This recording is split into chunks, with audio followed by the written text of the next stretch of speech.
दोस्तों चलिए शुरू करते हैं एक दिल को छू जाने वाली कहानी। एक सुहाना सफ़र लव स्टोरी है। शुरू से अंत तक जरूर सुनना। सुरभि को किस बात पर सबसे ज़्यादा गुस्सा आ रहा था? हेलो माँ, कैसी हो? मैं अच्छी हूँ संभव, लेकिन तुम कल जरूर आना। प्रॉमिस किया है तुमने। पिछली बार जो किया वैसा मत करना। हाँ माँ, अब बता है ना, मेरी एक ज़रूरी मीटिंग है, बाद में फ़ोन करता हूँ। फ़ोन रखते ही संभव के दिमाग में ख्यालों का तूफान उठा। हालांकि वह इतनी जल्दी शादी करना नहीं चाहता था, लेकिन घर का एक भी सदस्य उसकी बात नहीं सुनता है। वो शादी के लिए तैयार नहीं था। माँ की बढ़ती बीमारी के कारण वह उनकी इच्छा नकार नहीं सकता था। इसीलिए अपनी इच्छा के विपरीत जाकर वह लड़कियां देखने के लिए तैयार हुआ। जैसे ही घड़ी की ओर उसका ध्यान गया, जल्दी सब निपटा कर वह ऑफिस के लिए चल पड़ा। शाम वापस आते ही संभव ने पुणे के ट्रैवल का समय देखा और स्टॉप पर जाकर खड़ा रहा। ट्रैवल वैसे ही लेट थी और तो और उसका स्टेप भी आखिर था, इसीलिए गाड़ी पूरी पैक थी। केवल एक लड़की के बाजू वाली जगह खाली थी। उसने उसका बैग धीरे से उठाकर नीचे रखा दिया तो और वहाँ बैठ गया। संभव ने देखा कि वह लड़की सोई हुई थी और उसका पूरा चेहरा रुमाल से ढका था। संभव की नज़र ट्रैवल की खिड़की से बाहर गई। पूनम का चांद दिख रहा था। उस धीमी रोशनी में उस लड़की के घने लंबे बाल चमक रहे थे। बाहर की ठंडी हवा से उसके बाल रुमाल का बंधन तोड़कर संभव के चेहरे को छू रहे थे। पल भर संभव उस स्पर्श से रोमांचित हुआ, लेकिन तुरंत उसने खुद को संभाला और थोड़ी दूरी बनाकर बैठ गया। दिन भर की थकान के कारण वह भी जल्दी ही सो गया, लेकिन ड्राइवर ने जोर से ब्रेक लगाया। तब सब मुसाफिर घबरा कर उठ गए। पूछने पर पता चला कि आगे बड़ी दुर्घटना हुई है, इसीलिए गाड़ी रुक गई और 5-6 घंटे यातायात शुरू नहीं होगा। अरे यार, यह सब आज ही होना था। कल सुबह तक पुणे नहीं पहुंची तो माँ जरूर मुझे डांटेगी। अब क्या करूँ? फ़ोन में नेटवर्क भी नहीं है। संभव बाजू में बैठी लड़की की बकबक सुन रहा था। उसके चेहरे से अब रुमाल हट चुका था। उसके हल्के से हिल रहे थे गुलाबी होंठ। लंबे बालों की एक तरफ से डाली हुई चोटी, माथे पर छोटी सी बिंदी, नैनों का काजल। चांद की रोशनी में उसकी गोरी काया काफी निखरी दिख रही थी। कितनी सरल और सुंदर नजर आ रही थी। उस लड़की का ध्यान संभव की ओर गया। वह लगातार उसे देख रहा था। यह जानने के बाद वह थोड़ा संभल गई। संभव भी थोड़ा अकड़ महसूस कर रहा था। उसने अपनी नज़र दूसरी ओर फेर दी, लेकिन उसकी चुलबुलाहट कम नहीं हो रही थी। यह देखकर संभव ने उससे कहा, मैडम आप चिंता न करें, जल्द ही सफ़र सुचारू रूप से शुरू होगा। आपको फ़ोन करना है तो आप मेरा फ़ोन इस्तेमाल कर सकती हो, मेरे फ़ोन में नेटवर्क है। उस लड़की ने संभव की ओर देखा। उसके व्यक्तित्व से वह एक सभ्य आदमी लगा रहा था और उसे इस वक्त उसके फ़ोन की ज़रूरत भी थी। संभव से फ़ोन मांग उसने घर पर फ़ोन घुमाया। हेलो माँ, मैं सुरभि बोल रही हूँ। यह किसका नंबर है? इतनी रात गए फ़ोन क्यों किया? तुम आ रहे हो ना कल? हाँ हाँ, मेरा कहाँ सुन तो लो। मैं पुणे के लिए निकल चुकी हूँ, लेकिन यहाँ आगे एक कार एक्सीडेंट हुआ है। मैं ट्रैफिक में फंस चुकी हूँ। मैं किसी दूसरे के फ़ोन से आपसे बात कर रही हूँ। आप चिंता ना करें, मैं आती हूँ सुबह तक, ठीक है? अपना ख्याल रखना और हाँ, सुबह वे लोग तुम्हें देखने आएंगे। ज़्यादा देर मत करना। सुरभि ने गुस्से में फ़ोन काट दिया।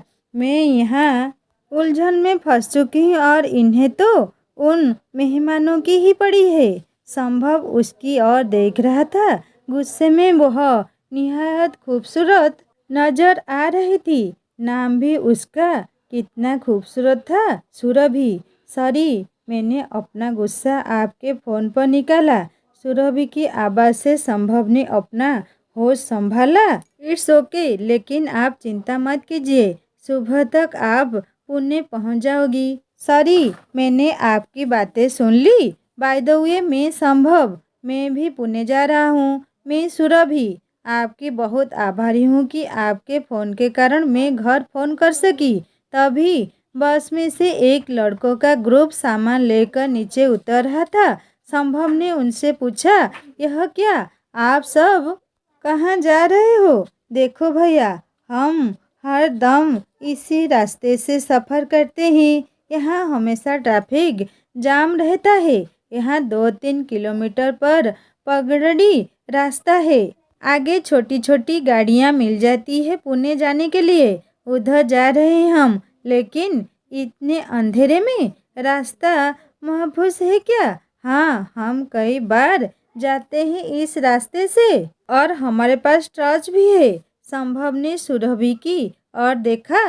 सुरभि सोच में पड़ी थी। उस ग्रुप में 2-3 लड़कियां भी थी। माना कि वह किसी को पहचानती नहीं थी, फिर भी कराटे चैंपियन होने के कारण कुछ हुआ तो वह खुद को संभाल सकती थी। वही संभव का बर्ताव उसे काफ़ी विश्वास भरा लग रहा था, इसीलिए उसने भी तुरंत हामी भर दी। वे दोनों उस ग्रुप के साथ नीचे उतरकर पगडंडी के रास्ते पर चलने लगे। वे लड़के लड़कियां एक ही कॉलेज में पढ़ने वाले थे। उनसे दोस्ती कर वे दोनों भी साथ साथ चल रहे थे। मोबाइल पर सुरीले गीत चल रहे थे। रास्ता घने जंगल का था, मगर पूनम का चांद उसकी शीतल छाया का अस्तित्व महसूस कर रहा था, इसीलिए रात इतनी कठिन नहीं लग रही थी। चलते चलते अचानक सुरभि का पैर एक पत्थर से फिसल गया। वह लुढ़क रही थी कि संभव ने उसे सहारा दिया। पल भर के लिए इस स्पर्श से दोनों के मन में कुछ हलचल मची। कुछ पल वे एक दूसरे की बाहों में थे। मोबाइल पर गाना बज रहा था, नीले नीले अंबर पर चांद जब आए, प्यार बरसात हमको तरसाए, ऐसा कोई साथी हो, ऐसा कोई प्रेमी हो, प्यास दिल की बुझा जाए। उन लड़कों की हंसी से वे होश में आए। सुरभि शर्मा का संभव से दूर हो गई। संभव भी अपनी नज़र चुराने लगा। इट्स ओके यार, कभी कभी होता है ऐसा, लेकिन संभल के चलो अब। सुरभि को चलने में दिक्कत हो रही थी। पत्थर से फिसलने से शायद उसके पाँव में मोच आ गई थी। वह लंगड़ा कर चल रही थी। संभव ने पूछा, सुरभि, तुम्हारे पाँव में ज़्यादा लगी है क्या? तुम ऐसे लंगड़ा कर क्यों चल रही हो? अभी अभी घटी घटना से सुरभि संभव की नज़र से नज़र मिलाना टाल रही थी। वह संभव के व्यक्तित्व से तो प्रभावित हुई थी, लेकिन उसका स्पर्श और आंखों की चिंता देखकर वह उसमें उलझती जा रही थी। वह घर क्यों जा रही है, यह उसे याद आया। वह आज तक पढ़ाई का कारण बताकर शादी की बात टालती आ रही थी, मगर अब पढ़ाई पूरी होने के बाद वह यह बात टाल नहीं सकती थी। कल उसे इसी कारण घर जाना था। सुरभि, क्या कह रहा हूँ मैं? तुम्हारा ध्यान कहाँ है? थोड़ा रुकना चाहती हो क्या? नहीं नहीं, मैं ठीक हूँ। पाँव में मोच आई है, लेकिन मैं चल सकती हूँ। फिर भी संभव ने उसे सहारा दिया।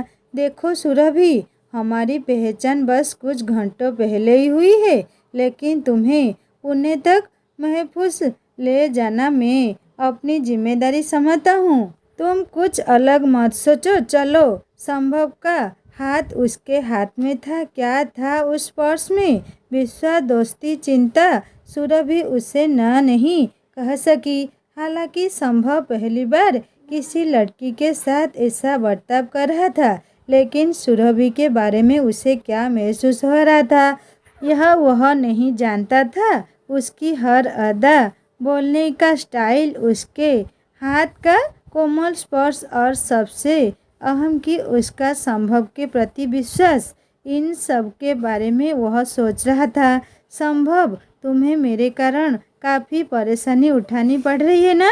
सुरभि, तुम ऐसा क्यों कह रही हो? ऐसा सोचो कि एक दो दूसरे दोस्त की मदद कर रहा है। वह मुस्कुराया।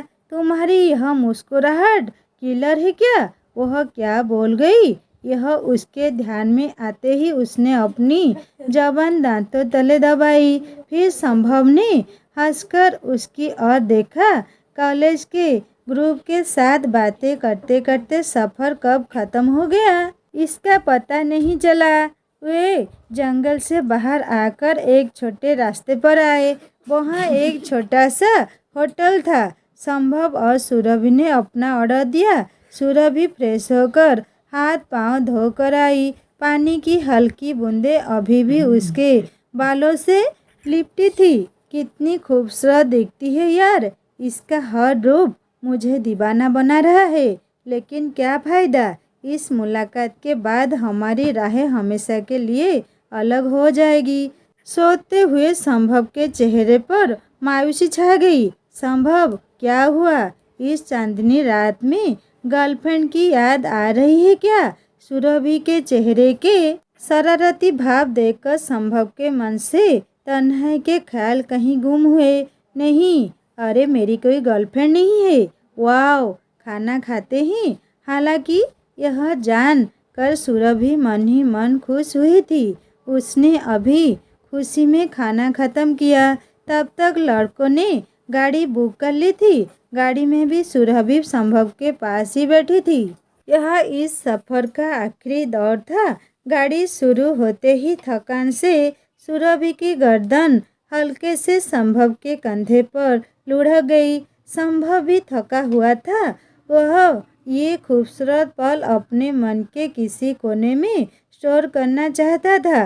ड्राइवर ने जैसे ही गाड़ी का ब्रेक लगाया वैसे ही सुरभि जाग गई। उसका स्टॉप आया था। सुरभि ने जाते जाते फिर एक बार संभव का हाथ थामा। संभव, यह सफ़र मैं कभी भी नहीं भूलूंगी। यह हमेशा मेरी खूबसूरत स्मृतियों में रहेगा। वह काफ़ी कुछ कहना चाहती थी, लेकिन शब्द उसकी जबान पर नहीं आ रहे थे। शब्द कब आंसू बनकर आंखों से छलके यह वह जान नहीं पाई। संभव भी इसी कसमकश से गुजर रहा था। उसने उसे धीरे से सहलाया और भविष्य के सफ़र के लिए शुभकामनाएं देकर गाड़ी में बैठ गया। संभव घर पहुंचा। वह माँ से कुछ न बोलते हुए जाने की तैयारी करने लगा। माँ ने सोचा थका होगा। तय वक्त पर वे लड़की के घर पहुंच गए। संभव का किसी चीज़ में मन नहीं था। लड़की की माँ उसकी प्रशंसा कर रही थी। हमारी सुरु बहुत अच्छे दिमाग की है। उसके हाथ का एक अलग टेस्ट है। फलाना फलाना।